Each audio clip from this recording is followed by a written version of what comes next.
everybody, welcome to my channel. My name is Julie and I am back with another video. So आज जिस book की मैं बात करूँगी उसकी डिमांड आज की लाइफ में बहुत ही ज़्यादा हो गई है और किसी भी चीज़ में, किसी भी फील्ड में इसकी इम्पोर्टेंस बहुत ज़्यादा है। वो है स्पीकिंग। इफ़ेक्टिवली आप कैसे बोलते हैं, कैसे अपने आप को प्रेजेंट करते हैं, सो बहुत इम्पॉर्टेंट है। कम्युनिकेशन आपकी कैसी है लोगों के साथ, सो ये इन चीज़ों की डिमांड बहुत ही ज़्यादा बढ़ गई है। अगर आप इन सब चीज़ों में अच्छे हो तो आप एक स्टेप अहेड हो उनसे जो इनमें अच्छे नहीं हैं। सो इसको इम्प्रूव करने के लिए, इसको बेटर करने के लिए मैंने जो बुक पढ़ा है वो है the quick and easy way to effective speaking by Dale Carnegie. और इस बुक के बारे में बताने से पहले मैं बताऊंगी अपनी बात कि मैंने एक्चुअली ये बुक जब पढ़ी थी, जब मैंने रीडिंग स्टार्ट की थी, बुक रीडिंग स्टार्ट की थी आज से 1 साल पहले, तो मुझे मतलब 2-4 महीनों में ही ये बुक मिल गई थी। मतलब मैं मिल गई थी, तो मैंने इसको जब पढ़ा तो मैंने देखा कि मैं बहुत सारी चीज़ों का मुझे नॉलेज था नहीं, और जो भी नॉलेज था वो गलत नॉलेज था। जैसे कि मैं जब शुरू वीडियो बना रही थी तो मैं कुछ जो भी समराइज करती थी, जो भी मुझे बोलना होता था, वो मैं वर्ड टू वर्ड बोलना चाहती थी, और जो कि वो बोलना नहीं है। और उसकी वजह से एक्चुअली होता क्या था कि जैसे ही मैं तो सब खुद उसका की समरी लिखती थी, तो जब मैं उसको बोलने चाहती थी तो विदाउट कैमरा परफेक्टली मैं बोल लेती थी, पर जैसे ही स्विच ऑन कैमरा करती थी मैं कि तो फिर 2-3 वर्ड और 2-3 लाइन के बाद मैं भूल जाती थी, कंप्लीटली भूल जाती थी। पर जब बुक मैं पढ़ी तो मैंने उस पर वर्क किया। नहीं, वर्ड टू वर्ड कभी भी अपने टॉक को मेमोराइज नहीं करना है। तो बहुत सारे प्रिंसिपल्स दिए गए हैं इस बुक में, जो मैं आपको बताऊंगी कि किन किन चीज़ों पे आपको काम करना चाहिए। सो ये था मेरी बात एक्चुअली। तो मैंने फिर काम करना शुरू किया और धीरे धीरे धीरे धीरे मेरा जो स्पीकिंग है वो इम्प्रूव होते चला गया, और धीरे धीरे और भी आगे इम्प्रूव होगा, ये मैं होप करती हूँ। ओके, सो इस बुक की बात करते हैं तो डेल कार्नेगी की बुक बहुत ही फेमस बुक है ये। और इसकी एक और बुक है how to win friends and influence people, जो मैंने पढ़ रखी है। उसके बारे में भी मैं बताऊंगी, पर दूसरे वीडियो में। आज इसकी बात करते हैं। तो इन्होंने कहा है कि आपको बेसिक जो स्किल्स है वो एक्वायर करना पड़ेगा, बहुत सारी चीज़ें आपको डिटरमाइन करनी पड़ेगी, और जो भी करना पड़ेगा, जो भी करना है आपको, वो अपने पैशन के साथ करना पड़ेगा। फिर उन्होंने कहा है कि अपने गोल को, जो भी, जैसे कि आप स्पीकिंग बेटर करना चाहते हो, आप कम्युनिकेशन अपना बेटर करना चाहते हो, तो आपको अपने गोल को अपने आप के पहले रखना पड़ेगा। फिर उन्होंने कहा है कि अगर कुछ चीज़ें आपको करनी है, जैसे कि आपको पब्लिक स्पीकिंग सीखनी है, ठीक है, तो आपको वो सक्सेस है जो डिटरमाइन करनी है। आपको अपने माइंड में उसको इमेजिन करना है कि हाँ, मैं 500 लोगों के सामने बोल रहा हूँ। वो जो सक्सेस मिल रही है वो आपको फर्स्ट अपने माइंड में इमेजिन करना चाहिए। और मैंने एक कोट भी पढ़ा था कि अगर कोई भी चीज़ आप करते हो वो 2 बारी क्रिएट होती है, फर्स्ट आपके माइंड में, एंड सेकंड फिजिकली आप जो उसको क्रिएट करते हो। अगर जैसे कि अगर आप बोल रहे हो किसी पब्लिक स्पीकिंग में जा रहे हो, तो आप फर्स्ट मेमोराइज नहीं, फर्स्ट अपने आप में कोशिश करोगे कि मुझे क्या क्या बोलना है, वो माइंड में अपने आप सोचोगे और फिर जाके वहाँ पे बोलोगे। तो ये 2 बारी होती है। और उन्होंने कहा है कि सीज एवरी अपॉर्चुनिटी। जब भी आपको टाइम मिलता है, कि जब भी आपको प्रैक्टिस का टाइम मिलता है, वो अपॉर्चुनिटी को अपने आप से जाने नहीं देना चाहिए, अपने हाथ से जाना नहीं देना चाहिए। सो एवरी अपॉर्चुनिटी को सीज करना है, आपको प्रैक्टिस करना है, और प्रैक्टिस प्रैक्टिस प्रैक्टिस करना है।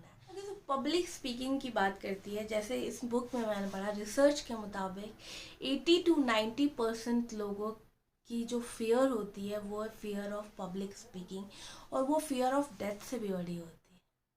वो मुझे जान के सीरियसली लगा कि इतना हाई परसेंट है।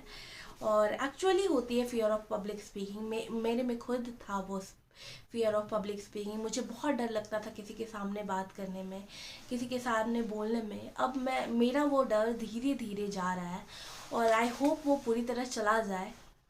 ओके सो बहुत सारे लोग ऐसे होते हैं कि स्टेज पे जाके स्टामर करने लग जाते हैं, बोल नहीं पाते हैं, वो सिवर करने लग जाते हैं, उनकी सांसें तेज़ हो जाती है।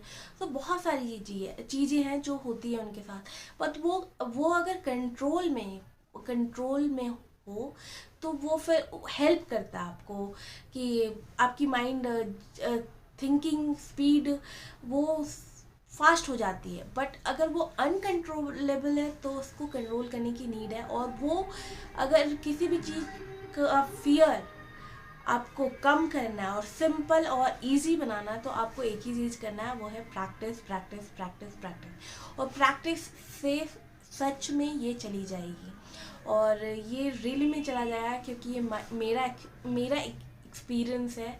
मैंने बहुत ही प्रैक्टिस किया हुआ है, तब मैं आज इन कैमरा के सामने बोल पा रही हूँ। नहीं तो मैं सीरियसली मैं बात भी नहीं कर पाती थी लोगों से। मुझे बहुत डर लगता था कि लोग क्या सोचेंगे कि कैसा बोलती है।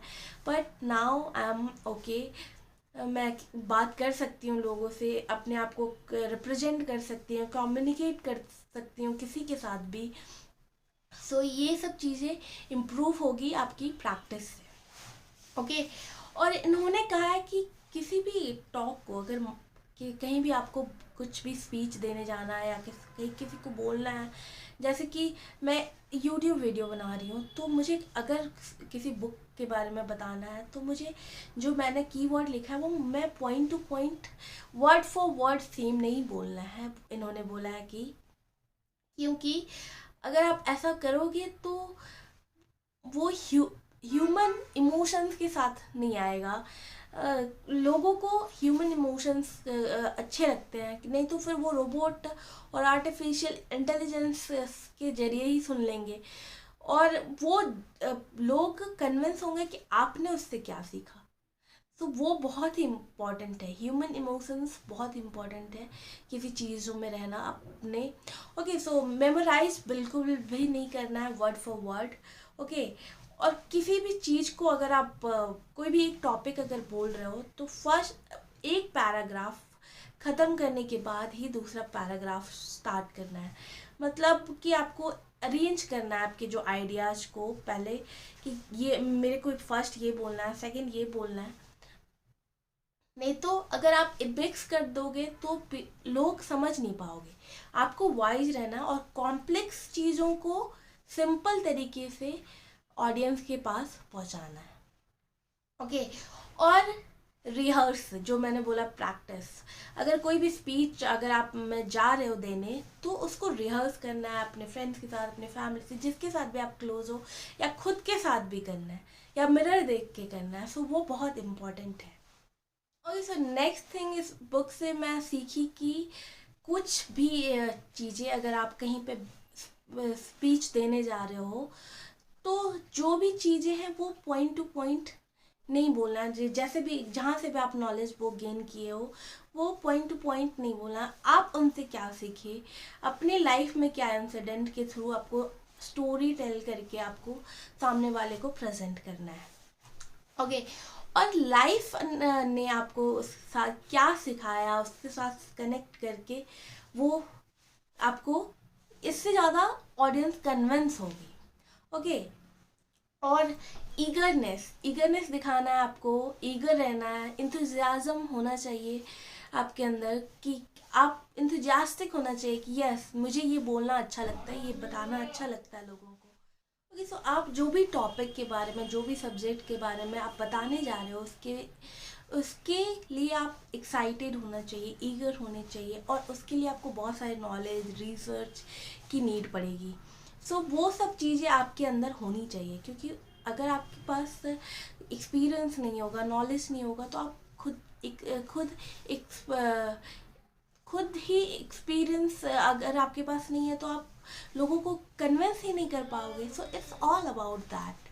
सो ये सब सारी चीज़ें इस बुक में दी गई है और भी बहुत सारी बुक है और भी बहुत सारी चीज़ें हैं इस बुक में एक्चुअली। सो एंड मैंने बहुत सारी चीज़ें सीखी है इस बुक से, और मैं वो कोशिश करती हूँ कि अपने लाइफ में लेकर आऊँ, इंक्लूड करूँ, ताकि मैं एक अच्छी कम्युनिकेटर, अच्छी स्पीकर बन पाऊँ। Okay, and I hope you will read this book, you'll like my video too, and I'll come up with such more videos. Till then, bye bye, take care and keep reading.